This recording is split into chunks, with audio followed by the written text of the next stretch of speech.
இதை வந்து அவங்க பேசினாங்க.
முழுமையாக ஏற்றுக்கொண்டதில் அவர்கள் தங்களை பெருமையாக நினைக்கிறார்.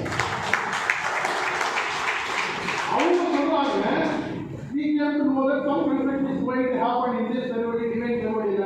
இந்த ஒரு புனிதமான பெருவடி தலத்தில் ஐயா பெருவடி என்பது ஒரு தலம்.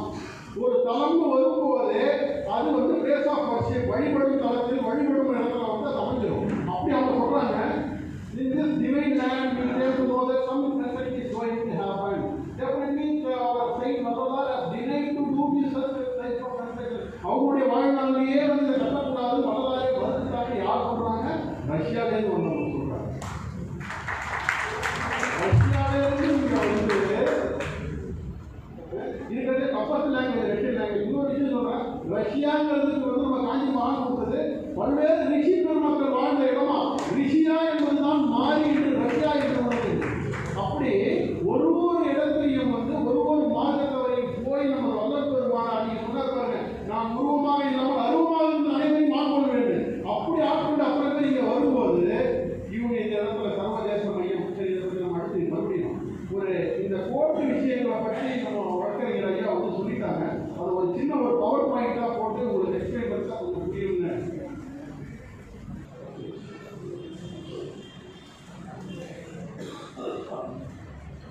சென்டர் வள்ளலார் சர்வதேச மையம் அப்படிங்கிற ஒரு நிகழ்ச்சி பார்த்தீங்கன்னா 2021 இவங்களுடைய அரசாங்கம் அமைப்பு போகிறது.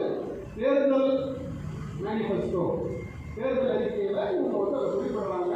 அதுக்கு 2023 வந்து ஒரு அரசாணை 361 கீழே 99.9 கோடி ரூபாய், 90 கோடி ரூபாய் ஒதுக்கி, அதாவது 100 கோடி ரூபாய்க்கு 10 லட்சம் ரூபாய் கம்மியாக வந்து ஒதுக்கி ஒரு தீர்மானம் போடுறாங்க. பணிகள் 2024 ஆரம்பிச்சிடுறாங்க. இப்போ இந்த இடத்துல பார்த்தீங்கன்னா நம்மளுடைய பெருமானாருடைய சபை இருக்கு. சபைக்கு நேரே வரக்கூடிய இது வந்து இந்த அப்ரோச் ரோடு, இந்த சென்டரில் ஒயிட்டில் மார்க் பண்ணிட்டு வழியாக நம்ம சபையை அனுப்புகிறோம். இந்த லெஃப்ட் அண்ட் ரைட் ஏரியா பார்த்தீங்கன்னா இதை தான் அவங்க சைட் ஏன் மென்ஷன் பண்ணுறாங்க. இதை தான் அவங்க வந்து பெருவெளின்னு நம்ம சொல்கிறோம். பெருவெளின்னு சொல்லக்கூடிய இடத்துல இதுக்கு முன்னாடி கடலூர் விருந்தாச்சலம் சாலை, அதுக்கு மேலே இருக்கிற எதிர் ஏரியாவில் ஆப்போசிட்டில் கார்னரில் சைட் பி. இப்போ இதுதான் வந்து அவருடைய கூகுள் மேப் பார்த்துருக்கு. இந்த கூகுள் மேப்பை பார்த்தீங்கன்னா இந்த ரெட் கலர் டாட் வந்து சுவாமியுடைய சபை. இந்த மேலே பார்த்தீங்கன்னா ஒரு சின்னதாக அப்படியே புரிஞ்சு விட்ட மாதிரி இருப்பாங்க. அதுதான் வந்து அந்த இடத்த தோன்றுற இடம். அந்த கார்னரில் மேலே லெஃப்ட்ல டாப்பில் இருக்கக்கூடிய அந்த ஒயிட் டெஸ்ட்டாக வந்து சைட் பி இப்போ கட்டுமானம் நடந்துட்டு இருக்கிற இடம். உடனே நம்ம என்ன பண்ணுறோம், 1903 அப்போ தான் இந்த கான்வெர்சேஷன் நடந்தது. வழக்கறிஞர்கள் வந்து பார்க்குறாங்க, எல்லாருக்கும் நம்ம போய் தீர்வு கொடுக்குறோம். அப்போ உடனே நீங்கள் இமீடியட்டாக ஒரு லெட்டர் ஒன்று வைங்கன்னு நமக்கு அட்வைஸ் பண்ணுறாரு. உடனே வந்து நம்ம என்ன பண்ணுறோம், கவர்மெண்ட்டுக்கு ஒரு லெட்டர் வைக்கிறோம். ஒரு லெட்டர் வந்து பிஜேபியில் ஆன்மீக பிரிவுடைய மாநில செயலாளர். ஆன்மீக பிரிவுன்றது வந்து எக்ஸ்க்ளூசிவாக இந்தியாவில் எந்த கட்சியிலுமே, ஈவன் பிஜேபிக்கு கூட அடுத்த மாநிலத்தில் கிடையாது. கேரளாவில் கிடையாது, ஆந்திராவில் கிடையாது, கர்நாடகாவில் கிடையாது, மகாராஷ்டிராவில் கிடையாது, எங்கேயுமே கிடையாது. தமிழ்நாட்டில் மட்டும்தான் பிஜேபியில் ஆன்மீக பிரிவுன்னு ஒரு பிரிவு. ஏன்னா இந்த ஆன்மீகத்துக்கு அவ்வளோ இடர்பாடுகள் இருக்கிறதுனால இந்த பிரிவு உருவாக்குனாங்க. அந்த பிரிவை சார்ந்தவன் என்ற முறையில், கடலூர் பூமியை சார்ந்தவன் என்ற முறையில், ஏற்கனவே கூறியது போல் மேட்டுக்குப்பத்துக்கு எதிரே உள்ள மேலக்குப்பத்தை சார்ந்தவன் என்ற முறையில் நம்ம என்ன பண்றோம்,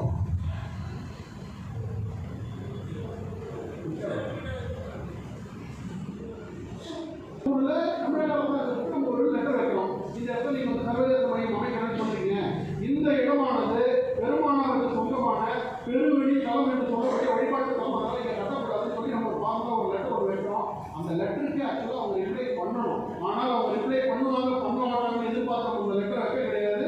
நம்மளை பொறுத்த வரைக்கும் ஒரு ப்ரொசீஜர் லெட்டர் வைக்கணும். வச்சாச்சு அடுத்த 10வது கேஸை ஃபைல் பண்ணிட்டோம். அது வந்துச்சு.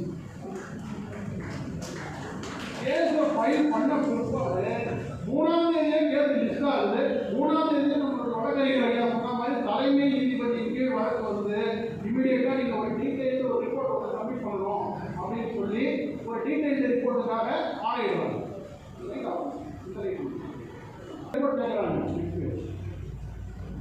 அதான் சொல்றாங்க, இந்த ஒரு ஃபார்ம் ஆஃப் அஃபிடவிட்டை நீங்கள் ஃபைல் பண்ணுங்கன்னு சொல்லி கோர்ட் வந்து ஆனரபிள் சீஃப் ஜஸ்டிஸ் சொல்கிறார்.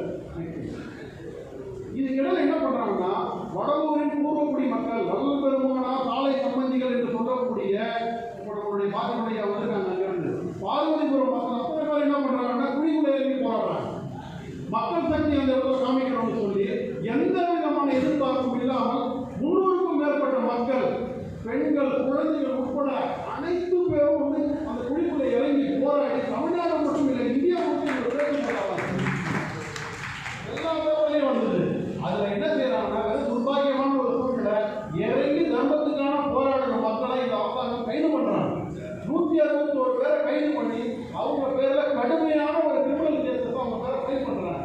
இதுவும் இந்த மக்களுக்கு தெரியாது. ஜெனரலா நினைக்கிறாங்க அரசாங்கம் மண்டபம் அனுப்பிடுவாங்க. மறுநாள் காலையில தான் அவங்களுக்கு தெரிய வருது இவங்க மேல கடுமையான வழக்குகள் புனையப்பட்டிருக்குது. இதுதான் அவருடைய எஃப்ஐஆர் தான். இதுல என்ன சொல்றாங்க, கெட்ட வார்த்தைகளால மென்ஷன் பண்ணி அந்த எஃப்ஐஆர்ல மக்கள் வந்து ஒரு மக்கள் சக்தி இறங்கி போராடும் போது அந்த இடத்துல கெட்ட வார்த்தைகள்லாம் அந்த எஃப்ஐஆர்ல போட்டு இப்படிலாம் இவங்க எங்களை திட்டினாங்க போனாங்கன்னு சொல்லி அந்த கன்ஸ்ட்ரக்ஷன்ல வேலை பார்க்கக்கூடிய கான்ட்ராக்டர் ஜேசிபி ஆபரேட்டர் கம்ப்ளைண்ட் கொடுத்தார். ஒரிஜினலா ஒரு ப்ராஜெக்டுக்கு ஒரு மக்கள் எதிர்ப்பு தெரிவித்து போராட்டம் நடத்துறாங்கன்னா அதுக்கு கம்ப்ளைண்ட் தெரிவிக்க வேண்டிய நபர் யாருன்னு கேட்டீங்கன்னா அந்த கோயிலுடைய செயல் அலுவலர் ஈவோ தான் கம்ப்ளைண்ட் கொடுக்கணும். ஒரு கான்ட்ராக்டர் கம்ப்ளைண்ட் கொடுக்க இருக்கிறாங்க. அப்படியே தெரிஞ்சீங்க இவங்களுக்கு பூராவே விட்டாலும் இவங்களுக்கு என்ன பண்ணணும்னே தெரியாது. அடுத்து என்ன செய்யறாங்க, எஃப்ஐஆர் வந்து உடனே மக்கள் முடிவெடுக்கிறாங்க. நம்மளுடைய இந்த எலெக்ஷனையே பாய்காட் பண்ணிடணும், 2024 ஜெனரல் எலெக்ஷனை பாய்காட் பண்ணிடணும் ஒரு முடிவு எடுக்கிறாங்க.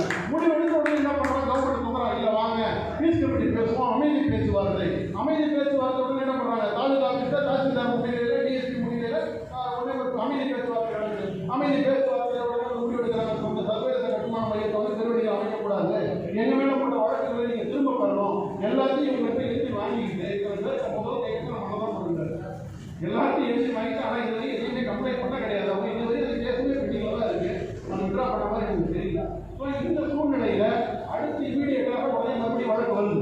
வழக்கு வந்த உடனே என்ன சொல்றாரு, இதுல வந்து ஒரு ஆர்கியாலஜிக்கல் இம்பார்ட்டன்ஸ் தொல்லியல் முக்கியத்துவம் வாய்ந்ததுன்னு அன்னையிலிருந்து நமக்கு ஒரு பார்வதிபுரம் மக்கள் சொல்லிட்டே இருக்கிறாங்க.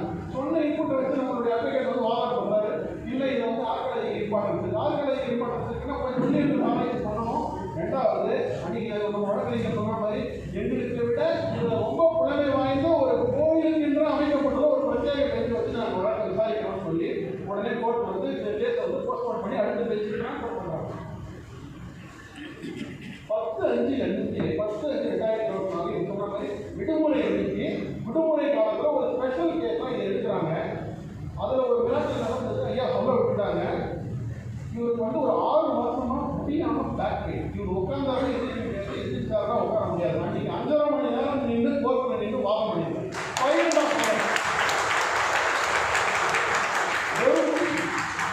1 மணிக்கு ஆரம்பிச்சு 5.5 மணி வரை வாதம் மட்டுமே நடந்தது.